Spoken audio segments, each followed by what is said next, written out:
Hi friends, welcome to Lachem's recipe. Lachem's recipe சம்பா கோதுமை ரவையை வச்சு தான் நம்ம உப்புமா செய்யப்போம். காய்கறி பார்த்தீங்கன்னா கடுகு சேர்த்துக்கலாம், காஞ்ச மிளகாய் சின்ன சின்னதாக போட்டுக்கிறேன். அது கூடவே வெங்காயத்தை சேர்த்துக்கலாம்.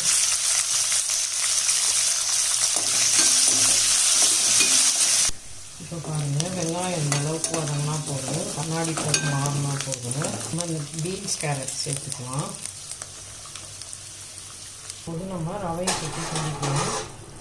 இப்போ இந்த கோதுமை ரவையை கொட்டி கிண்டிக்கலாம். நம்ம